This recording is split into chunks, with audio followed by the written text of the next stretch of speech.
Good morning, guys. Johnny with Blaze the Grass Lawn Care, and today we're gonna mow this beautiful small property. And this is a centipede lawn.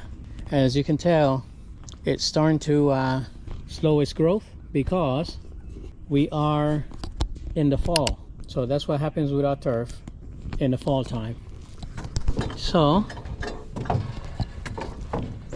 we're gonna use the Toro Grandstand Revolution and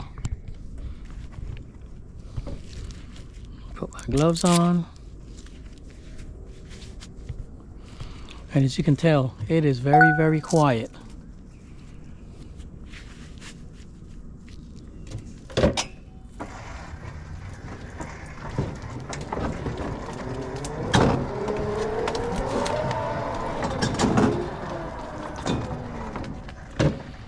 And we're gonna mow this one. Let's try 3 inches.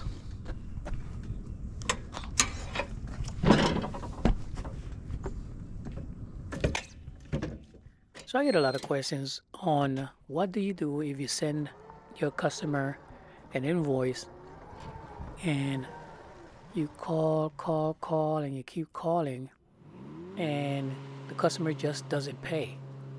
You know, they refuse to pay your invoice. They just start to ignore you and all of that good stuff, right? Now, I know what some of you guys are thinking. Yeah, you know, you can fill a balloon full of Roundup and throw it on the yard and stuff like that. Guys, let me tell you, that is not professional. I know you want to do that, but that is not what I would recommend. Don't do anything that is going to get you or your business in trouble or give you a bad reputation in the community. I'm going to give you 8 ways, legal ways, that you can resolve that issue. And at the end, I'm going to give you ways to minimize or stop this from happening, okay? Because the reality is you are a business and you need to find ways to stop certain things from happening. So the first thing you want to do is review your agreement, okay? Review your agreement and ensure that you have a clear and signed agreement. I don't like to call them contracts. I like to call them service agreement. You know, we both agree that I will do A, B, C, and you will pay me X amount, right? And you have to break it down to the point where, you know, lawn mowing, string trimming, edging, mowing, and blowing, and that's it. You know, if you want to have shrubs in there, then you will highlight shrubs and put an additional cost and the time that you're going to actually service the shrubs. Fertilizer, you got to break it down, you know, and make it as simple as possible, guys. Don't make these agreements where, you know, you have all these legal mumbo jumbo. You're mowing somebody's lawn and you want to make it as easy as possible. You know how you feel when somebody gives you something that you can't understand. You know, you tend not to want to sign it. So it's the same thing with your customers. Make it as easy as possible, but make it as clear as possible. And even to the point where you say, you know, string trimming, edging, mowing, and blowing, shrubs are not included. They are an additional cost. Leaf cleanup is an additional cost. Case in point, like the yard that I'm doing right now, I'm mulching the leaves, but that is a lawn service. You see what I mean? That is a mowing. I'm not saying this is not a leaf cleanup, right? If the customer wanted a leaf cleanup, then, you know, of course, you're gonna blow the leaves and then mulch them up and leave the yard crispy. This is a regular lawn mowing, and it is within my service agreements. And you gotta have a service agreement, because at the end of the day, if you don't have a service agreement, you don't have anything to stand on. Okay? Now, number 2, you need to communicate. Reach out to the customer and try to understand and see what's going on. What is the reason they're not paying? There may be a misunderstanding. There may be a dissatisfaction with the service that you provided, and which you should be able to resolve, right? So, if leave a message to the customer. I usually text a lot of my customers, and that's where we communicate by text. And yeah, text, hey, listen, I've been trying to get in touch with you for the longest. The invoice is not paid. Is there a reason the invoice is not being paid? Are you dissatisfied with the service? Do you have any questions in regards to the service? And this usually happens, guys, with brand new customers. I had it happen at the beginning of when I started doing my lawn care services, but afterwards, things like this seldom happen, and I will let you know at the end of the video how you can stop that from happening, right? So you need to communicate with your customer and find out what is the deal. Leave messages, even if you have to leave a letter, and stuff like that, right? Now, number 3 is send a reminder. Send a polite reminder or a follow-up invoice. Sometimes customers forget, they overlook certain things. Sometimes if it's a brand new customer, it may go to the junk file. So ensure that you are checking up with the customer. And guys, let me tell you, don't let it prolong. Okay, the longer you let it prolong, you're not gonna get your money. I'm gonna let you know right now. Okay, so you need to be proactive. If the invoice is supposed to be paid right away or within 5 days, you need to be proactive. You need to be, finding out what's the deal on that situation. Sometimes, maybe the person is, they're probably ill. They're sick.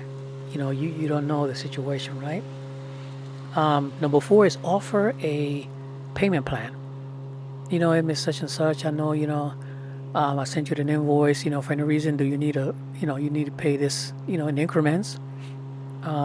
Because things happen with people, so give them, offer them a payment plan, a way to extend the payment. And maybe, that's something that, may work. Number 5 is document everything. Okay, you have to keep a record of every communication that you have in your attempts to collect your money. You have to have a documentation. That's why I say the best thing is emails and text. Those are things that you can keep. If you leave an invoice on the door, whatever the case might be, take a picture of it. You have to document everything that you're doing in order that you can have something to stand on, right? Number 6 is mediation. Sometimes I guess if you and the customer can't come to agreement, they're not talking to you, whatever the case might be, try to find one of those mediation agency, a third party that can be the go-to in between you and the customer if it gets to that point, right? Number 7, which is worse, is legal action. As a last resort, you can take legal action. This could involve sending a formal letter, hiring a collection agency, or taking the customers to small claim courts, or even doing a mechanic's lien on their property.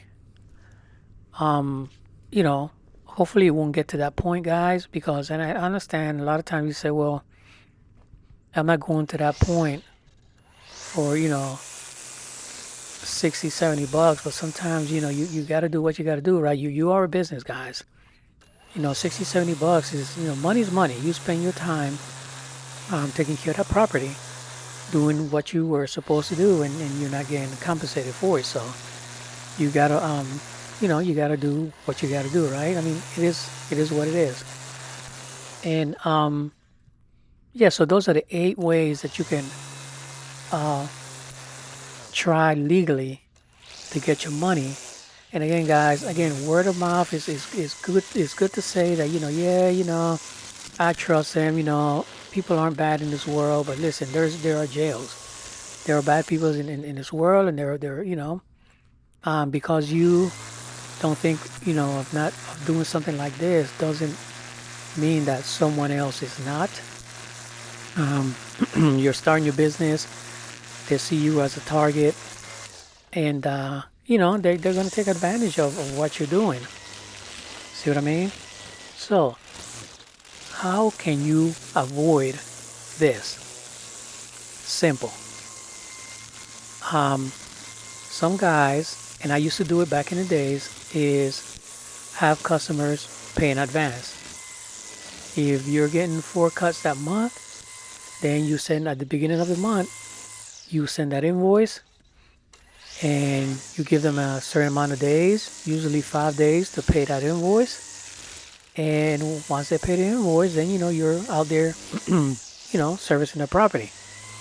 And you make it clear that if the invoice is not paid, then you will not be servicing their property. And that's the way you have to do it. Another way is credit card on file.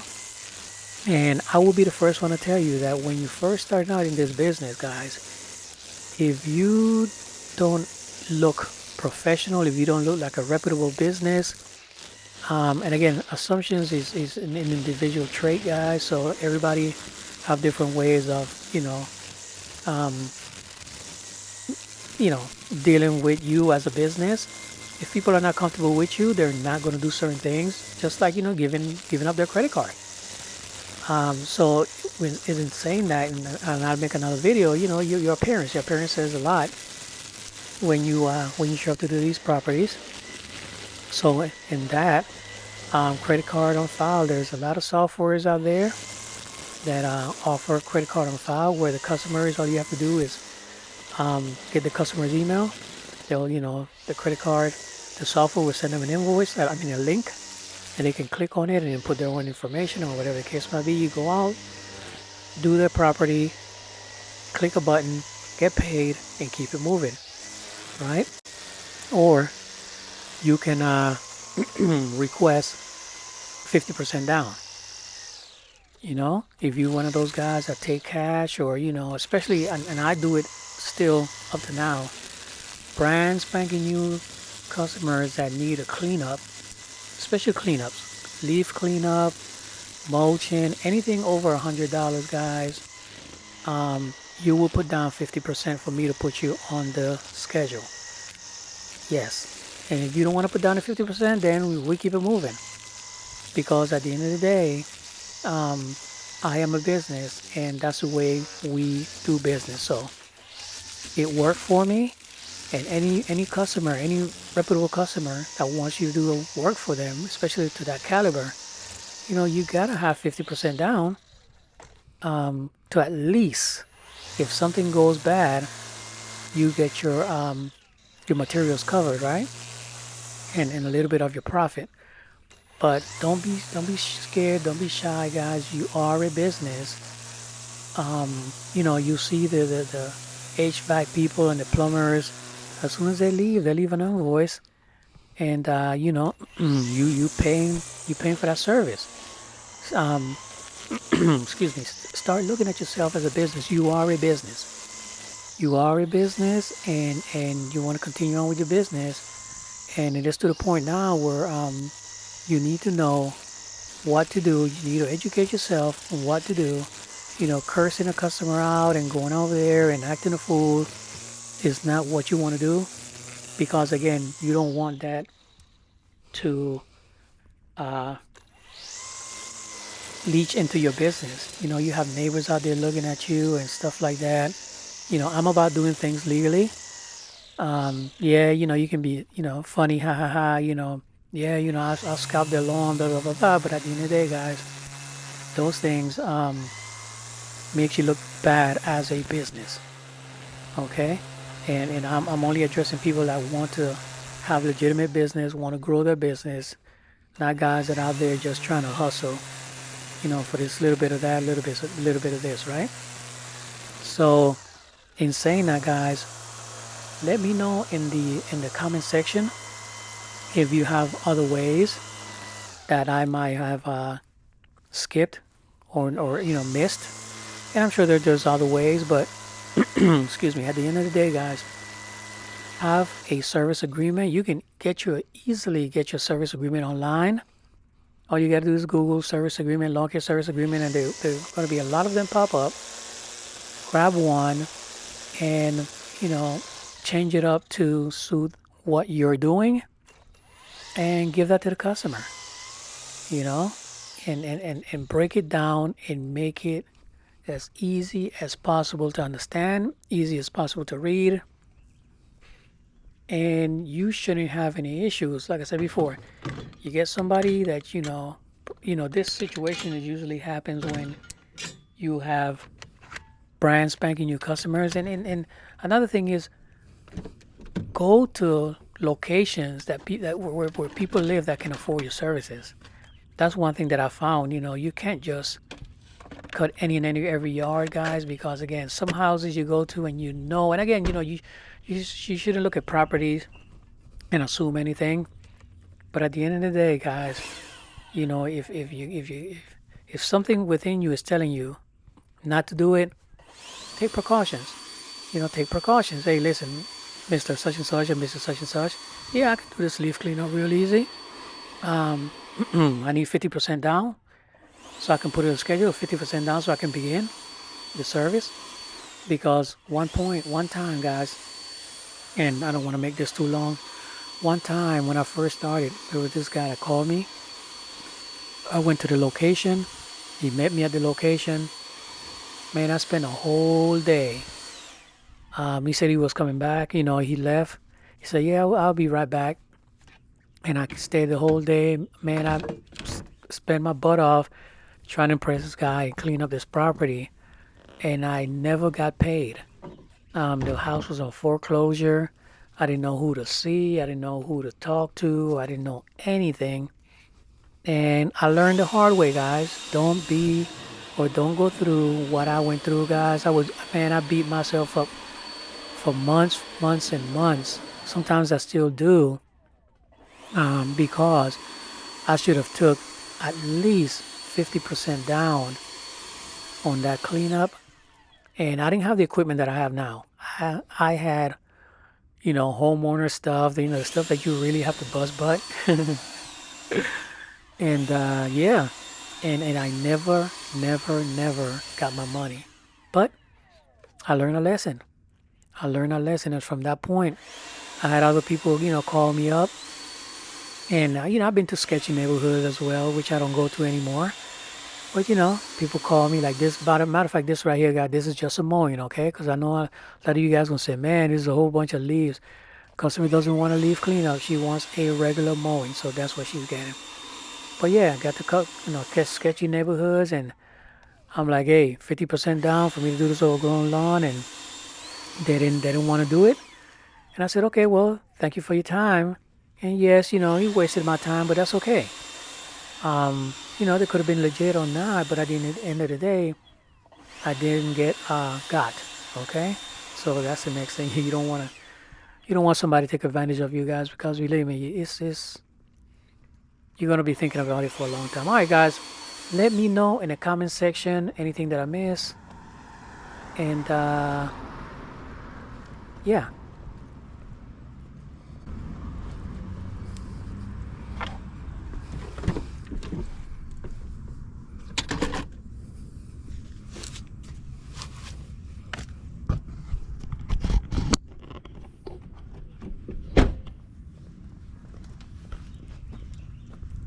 So there it is.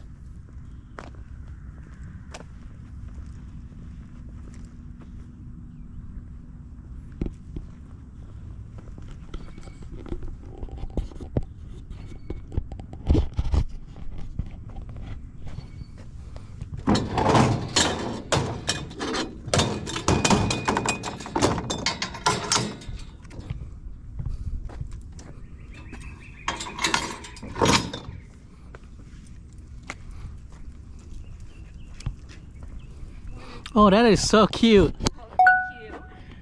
Come on, guys. Come on.